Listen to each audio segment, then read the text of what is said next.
Extra innings T20 में आपका एक बार फिर से स्वागत करते हैं। टॉस हो चुका है, पाकिस्तान ने जीता है टॉस और डिसाइड किया है कि वो पहले बैट करेंगे। भाई पाकिस्तान का मैच है और हमारे बीच में एक ऐसे पाकिस्तानी खिलाड़ी हैं जो विश्व के सबसे प्रसिद्ध, सबसे बढ़िया सुल्तान हैं फास्ट बॉलिंग के, और हमारा प्रिविलेज है कि हमारे बीच में आज बाय सैटेलाइट हम सीधा जाएंगे अभी दुबई की ओर। खड़े हैं वहां पर चमकते हुए, ऐसा लगता हुआ कि रेगिस्तान में फूल खिल गया हो। हमारे बीच में हैं वसीम अकरम सर। कैसे हैं जनाब? Looking lovely sir.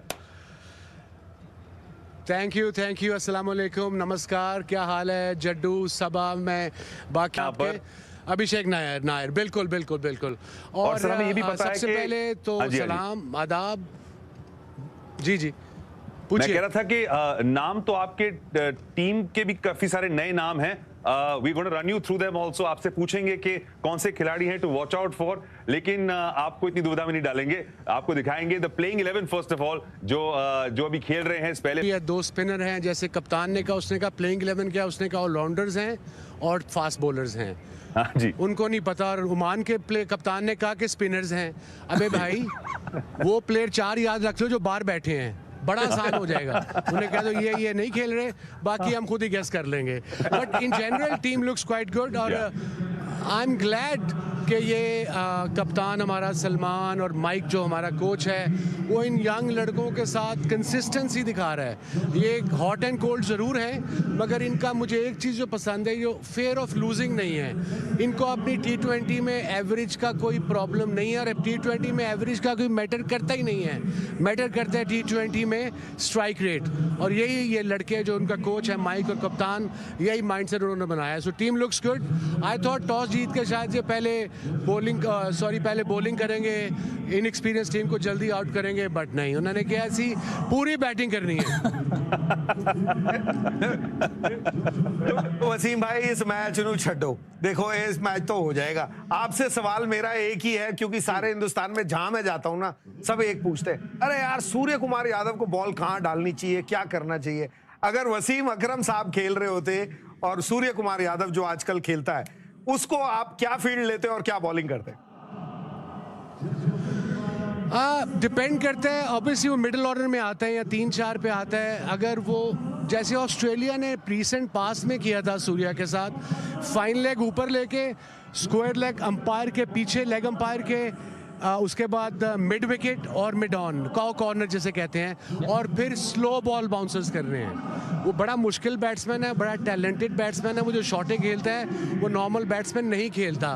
So this would be the plan, specially जब वो हिटिंग मोड में होता है। स्पिनर्स के बाद उसके बाद बहुत सारी ऑप्शंस हैं। देखिए इंडियन टीम तो फेवरेट है, जिस तरीके से वो कॉन्फिडेंट है, ईच इंडिविजुअल, पूरी टीम तो है ही है, हर इंडिविजुअल में अपने आप में कॉन्फिडेंस है, अपनी गेम में कॉन्फिडेंस है, and that's good to see in Indian cricket. Wasim, ये जाट ना बहुत ही टेढ़े सवाल पूछता है, ये पुरानी बातों को याद करवाना पड़ता है, पर for you very straight question है कि हारिस राउफ 11 में नजर नहीं आ रहा है, तो फिर यहाँ पे किस तरह की प्लानिंग है? शाहीन शाह अफरीदी, मैंने सुना है कि शाहीन शाह अफरीदी, आप उसके बारे में आपने बताया कि शाहीन शाह अफरीदी की गेंदबाजी में थोड़ा बहुत इंप्रूवमेंट आया है, तो ऐसा लगता नहीं कि वो बॉलिंग पार्टनर होना बहुत जरूरी है इस वक्त इंटरनेशनल T20 मैचेस खेलते वक्त? आई थिंक हारिस राउफ का जो है ना, वो विकेट टेकर तो है, but most of the time he goes more than 10 and over, so they probably need someone. I think ये माइक का और सलमान का जो माइंडसेट है कि ऑलराउंडर्स थोड़े ज़्यादा होने चाहिए, जो आपको थोड़ी बॉलिंग भी दे दें, थोड़ी बैटिंग भी दे दें। आई थिंक 90s में हमारा था कि स्पेशलिस्ट होने चाहिए। अब माइंडसेट बदल गया है, क्रिकेट बदल गई है, स्पेशली फॉर्मेट ये बदल गया है। सो मे बी उनके जहन में कोई प्लान हो। Haris Rauf is expensive, but let's see कि ये लड़के कैसा करते हैं। But exciting to see Sufiyan Muqeem. I think he is in the squad, left arm leg spinner, Kuldeep Yadav की तरह काफी कंसिस्टेंटली परफॉर्मेंस करके आया पाकिस्तान टीम में ये बच्चा। वसीम, एक और सवाल ये है कि कुछ इंप्रूवमेंट तो नजर आ रहा है, खास करके स्ट्राइक रेट्स में अंडर माइक हैसन। तो ये जो इंप्रूवमेंट है, ये क्या लग रहा है कि उस तरह के प्लेयर्स भी तो होने चाहिए वसीम टीम में 11 में, जो इस विजन को जो माइक हैसन और सलीम और सलमान आगा लेकर आ रहे हैं उसको आगे बढ़ाने के लिए? नहीं, बिल्कुल ये प्लेयर उसी तरह के हैं। हारिस से देखें, हसन नवाज भी नेचुरली एक ओपनर है, हारिस भी ओपनर है। तो अब वो नीचे आए हैं, हसन ने तो अपने आप को थोड़ा एडजस्ट कर लिया है, हारिस को थोड़ी मुश्किल हो रही है। अब जड्डू बताएगा आपको, आप खुद बताएंगे, ये ना अभिषेक बताएगा कि कितना मुश्किल है इस फॉर्मेट में। एज एन ओपनर आप सारी उम्र खेलते रहे हो, फिर आपको एकदम वो कहेंगे आपने 6 पे आना है, एज ए फिनिशर आना है। या तो आपने गेम ख़त्म करनी है या आपने 15 एंड ओवर या 10 एंड ओवर आखिरी 3 ओवर में करना है। तो हारिस को थोड़ा टाइम लग रहा है, but I think like you said strike rate is fine. I mean एक दिन में 2 दिन में तो नई टीम को नहीं ना परफॉर्मेंस, कम से कम हसन अली ने कहा है और मेरा भी यही ख्याल है और आप लोगों का भी शायद यही ख्याल हो कि हर टीम को, यंग टीम को कम से कम 1 साल चाहिए। 1 साल। हम हमारे मुल्कों में, हमारे कल्चर में है कि आज कोच आया, आज कप्तान आया, कल वर्ल्ड कप जीत जाओ। वेट नहीं करना किसी ने। So patience is the key here for me. तो 14 को जो मैच है उसको यू नो एक नई टीम है, हमारे 2 दिग्गज नहीं है पुराने, लेकिन आपने सही कहा टीम हमारी, क्योंकि पिछले कुछ वक्त से इंडिया भारी रही है पाकिस्तान में, पाकिस्तान के विरुद्ध मैचेस में। बिल्कुल। इस 14 को कुछ सरप्राइजेस पॉसिबल, एटलीस्ट वो बिलीव कर रहे हैं, बिलीव कर रहे हैं, नो डाउट बिलीव करना भी चाहिए। इस लेवल पे ऐसी टीम के खिलाफ जब खेलोगे, जब बिलीव नहीं होगा, डजंट मैटर कितना टैलेंट है, इट वोंट वर्क, ये काम नहीं करेगा। सो ये टीम जो है ये बिलीव है, ये अपने लिए नहीं खेल रहे, इनको एवरेजेस की कोई फिक्र नहीं है और T20 में एवरेज की फिक्र होनी भी नहीं चाहिए। अब देखें ना, आपका जो यंग ओपनर है लेफ्टी, जो स्ट्राइक रेट 19, अभिषेक शर्मा 193 का उसका स्ट्राइक रेट है, और ये नहीं कि एक मैच में है, 500 प्लस रन हैं उसके। और इसी तरह का माइंडसेट होना चाहिए। इसीलिए इंडियन क्रिकेट कहाँ से कहाँ चली गई है, और वो एकदम नहीं गई, ये ओवर द ईयर्स प्लानिंग की गई है। नॉट जस्ट दिस क्रिकेट, मैं फर्स्ट क्लास की बात कर रहा हूँ, IPL तो थी फर्स्ट क्लास की बात कर रहा हूँ, आपका डोमेस्टिक जो T20 होता है, जो स्टेट्स के T20 होते हैं, वहाँ से ये माइंडसेट चलता आ रहा है। और जब इंडियन टीम में आते हैं, ये मेंटली और फिजिकली स्ट्रांग आते हैं लड़के, इसलिए Indian cricket is doing well. Wasim भाई, आप फिजिकली मेंटली दोनों बहुत बढ़िया लग रहे हैं। बहुत बहुत धन्यवाद हमारे साथ जुड़ने के लिए, and a big hi to you. आपसे वहां पर भी आके मिलेंगे, और मैं कह रहा हूं आपसे बड़ा अच्छा लगा आपसे बात करके। Will be seeing you soon. Thank you so much कि आप शो पर आए हमारे, और ऐसे ही बने रहिए हमारे साथ, चमक रहे हैं, and thank you for being on our show extending C20।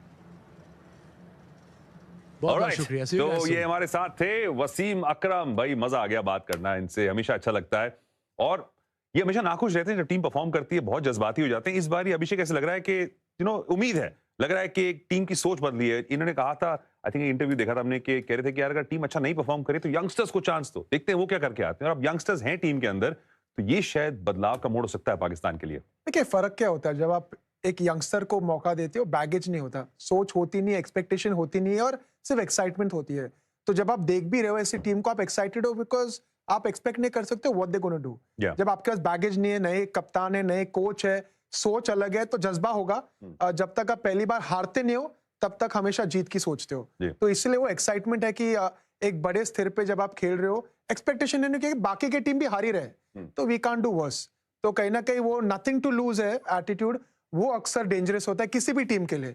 तो जब कप्तान भी बात कर रहे थे, ऐसे लग रहा था कि there's nothing to lose, you know, speaking well, communicating well, so interesting कैसे होता है ये। और पहले बैटिंग कर रहे हैं, उम्मीदें होंगी एक्सपीरियंस्ड फखर जमान के ऊपर, जो हमारे हीरो ऑफ द डे हैं के रूप में इस्तेमाल किया जा रहा है। टॉप ऑर्डर में आपके पास साइम अयूब है और एक और साहिबजादा फरहान है, उसके साथ साथ नंबर 4 पे, नंबर 5 पे खुद कप्तान आते हैं। पर एक ऐसा खिलाड़ी जो एक्सपेक्ट कर रहा है पाकिस्तान के, नहीं केवल अच्छे स्ट्राइक रेट के साथ यहाँ पर 132 है, कोशिश यही होगी कि स्ट्राइक रेट और ऊपर हो जाए, और जो नया विजन है ना, उसके हिसाब से फखर जमा का रोल बहुत ज़्यादा इंपॉर्टेंट होगा यहाँ पर पाकिस्तान के लिए। वो एक स्टेबिलिटी भी देते हैं, उसके साथ उनके ऊपर जिम्मेदारी है कि आप एग्रेसिव बैटिंग करें, और वो अपना इम्पैक्ट बनाना चाहता है, वो अपना नाम बनाना चाहता है। तो कहीं ना कहीं हर जो खिलाड़ी है वो उत्सुकता के साथ, एक्साइटमेंट के साथ और जज्बा के साथ खेलेंगे कि इस श्रृंखला से अपना नाम बनाए।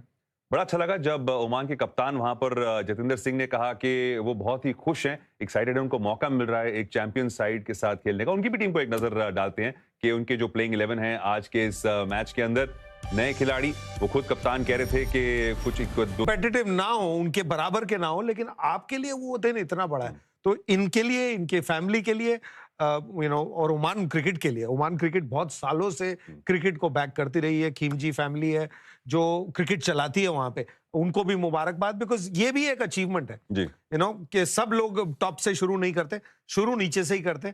इनके पास इंफ्रास्ट्रक्चर नहीं है, कोई क्रिकेटिंग सिस्टम नहीं है, उसके बावजूद आप इस स्तर पे पहुंचे, तो उस लिहाज से उनके लिए एक बहुत बड़ा दिन हंसी मजाक होती रहेगी, कॉम्पिटिटिव नहीं रहेंगे पाकिस्तान से, ये मेरा मानना है।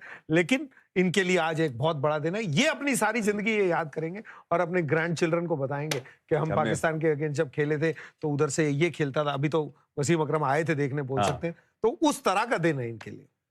बिल्कुल सरप्राइज पैकेज हो सकता है। आज ओमान पहले बॉलिंग करेंगे। पाकिस्तान ने जीता है टॉस और सलमान आगा कप्तान ने कहा है कि हम पहले आके बल्लेबाजी करेंगे। नए खिलाड़ी, युवा खिलाड़ी, कुछ एक्सपीरियंस खिलाड़ी, यहाँ पर देखिए ये होता है हडल, जहां पर भाई टीम एक दूसरे से बात करती है, सेल्फ बिलीफ होगा। बड़े रन मारेंगे नहीं मारेंगे, आइए चलते हैं लाइव एक्शन सीधा दुबई इंटरनेशनल स्टेडियम से।